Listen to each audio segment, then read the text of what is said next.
la primera bomba atómica de Hiroshima en Nagasaki y en las dos ciudades más importantes en ese momento que definieron el clausur, el final de la guerra mundial, la segunda, aun cuando ya Japón estaba prácticamente derrotado. Sin embargo, Estados Unidos, tratando de impedir que los soviéticos llegasen a China, sobre todo después, y a Japón, prefirieron precisamente administrar lo que fue la primera explosión atómica con el triple efecto de una bomba atómica, el efecto calórico, temperaturas de 1.000.000 de grados en el centro de Hiroshima y Nagasaki, luego el efecto de las radiaciones nucleares que no se conocía, radiaciones que crearon una situación terrible porque no solamente es la muerte en el instante, sino lo que podía generarse posteriormente. El efecto mecánico también de la bomba atómica es la inmensa nubosidad y el golpe que dio en las estructuras que destruyó totalmente Hiroshima. 6 de agosto y 9 de agosto de 1945, fechas que la historia reconoce como definitivas en lo que es el siglo XXI con la amenaza nuclear y que decía el propio Einstein, que fue uno de los padres de la atractividad, que ayudó a todo el sistema norteamericano frente a los nazis que querían la bomba atómica, ir al arma nuclear pero con fines disuasivos. El propio Einstein decía que sería una tercera guerra mundial con armas nucleares definitiva para la humanidad porque no hay capacidad para resistir los arsenales nucleares, sobre todo de las 5 grandes potencias que tienen el arma atómica, Estados Unidos y Rusia, China, Francia e Inglaterra. En ese momento solo los Estados Unidos y bajo la presidencia de Truman decidió cerrar el ciclo de la guerra segunda allí en Japón y abrir una hipótesis de guerra nuclear que sería el fin de la historia y el fin del hombre. Por eso la reflexión ha obligado a los analistas del mundo hoy, cuando miramos sobre lo que es Hiroshima y lo que fue Nagasaki, la destrucción absoluta para que nunca más ocurran situaciones como esa y para que el hombre en su racionalidad no llegue a utilizar armas nucleares en cualquier conflicto y en cualquier lugar. Veamos una información sobre este tema. Los bombardeos atómicos sobre Hiroshima y Nagasaki fueron ataques nucleares ordenados por Harry Truman, presidente de los Estados Unidos de América, contra el Imperio de Japón. Los ataques se efectuaron el 6 de agosto y el 9 de agosto de 1945 y pusieron el punto final a la Segunda Guerra Mundial. Después de 6 meses de intenso bombardeo de otras 67 ciudades, el arma nuclear Little Boy fue soltada sobre Hiroshima el 6 de agosto de 1945, seguida por la detonación de la bomba Fat Man el jueves 9 de agosto sobre Nagasaki. Hasta la fecha, estos bombardeos constituyen los únicos ataques nucleares de la historia. Se estima que hacia finales de 1945, la bomba había matado más de 140.000 personas en Hiroshima y 80.000 personas en Nagasaki, aunque solo la mitad había fallecido los días de los bombardeos. En ambas ciudades, la gran mayoría de las muertes fueron de civiles. 6 días después de la detonación sobre Nagasaki, Japón anunció su rendición incondicional frente a los aliados, haciéndose formal el 2 de septiembre con la firma del Acta de Capitulación. Con la rendición de Japón concluyó la Guerra del Pacífico y por tanto la Segunda Guerra Mundial. Al finalizar la guerra, Japón fue ocupado por fuerzas aliadas lideradas por los Estados Unidos, con contribuciones de Australia, la India Británica, el Reino Unido y Nueva Zelanda.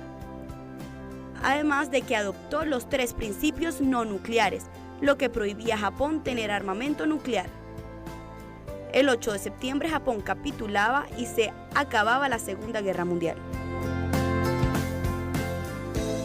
Muchos historiadores señalan de que no fue necesaria el uso de la bomba atómica para el fin de la Segunda Guerra Mundial y menos para la rendición de Japón. Ya los bombardeos tradicionales habían destruido la infraestructura de Japón y estaba a punto de rendirse.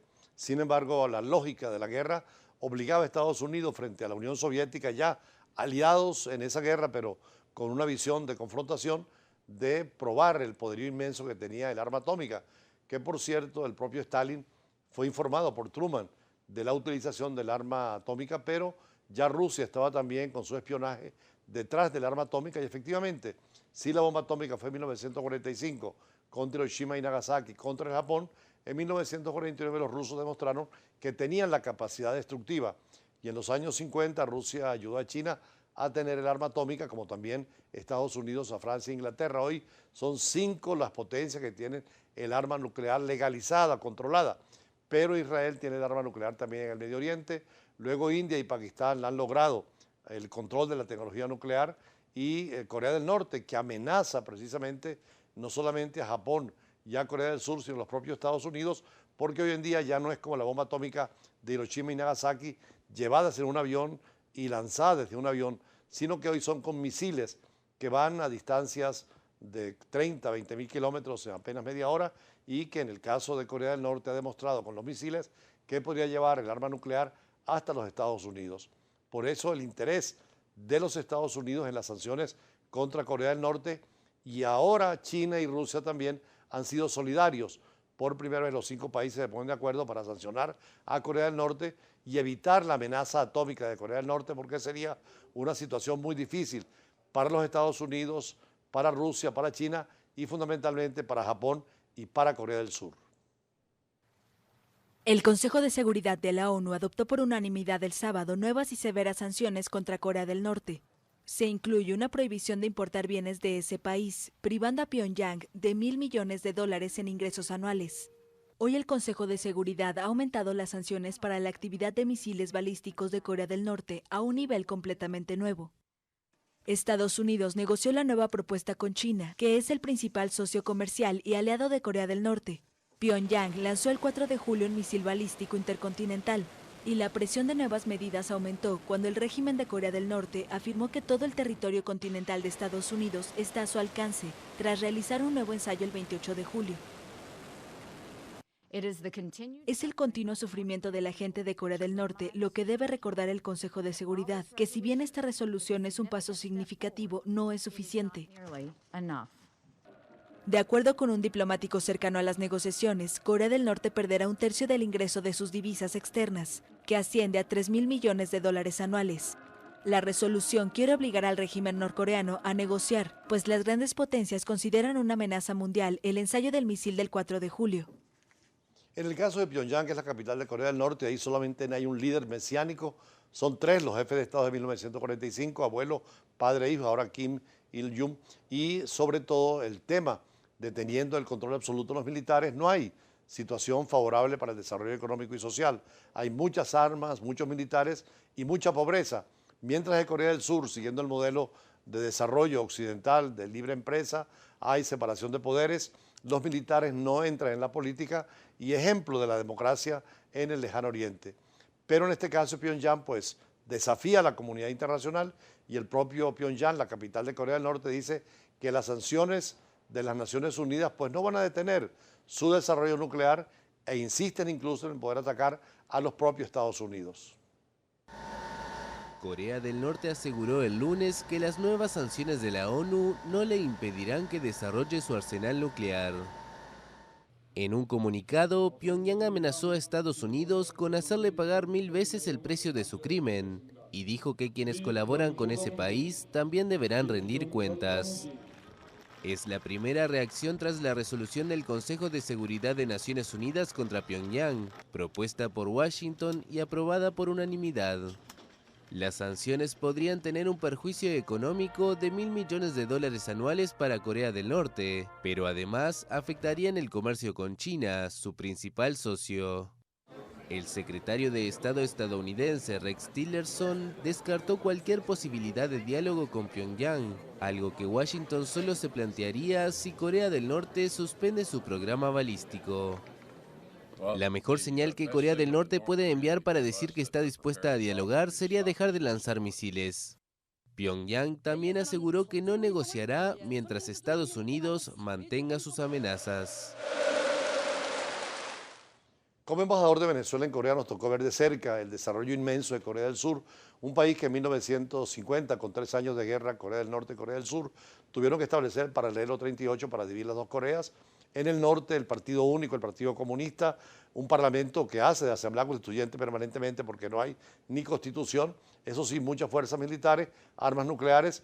En el caso de Corea del Sur, una democracia occidental con separación de poderes, donde inclusive una mujer fue presidenta recientemente y donde se le acusó de corrupción y se le sacó del poder, pero por canales democráticos, con participación popular y un gran desarrollo económico y social. De hecho, en cualquier lugar del mundo vemos productos coreanos, pero del sur, mientras que el norte se ha ocupado más solo del tema militar y ha acabado con toda la democracia.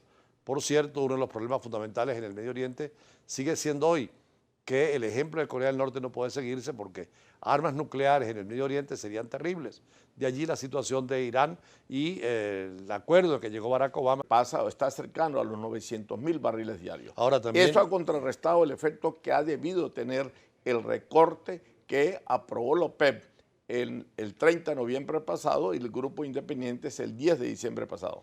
Ahora también con la toma de Mosul del gobierno iraquí, seguramente Irak va a también meter más petróleo al mercado petrolero, ¿no? Sí, la proyección de Irak es aumentar la producción, aun cuando Irak entró en el acuerdo que suscribieron los países de la OPEP.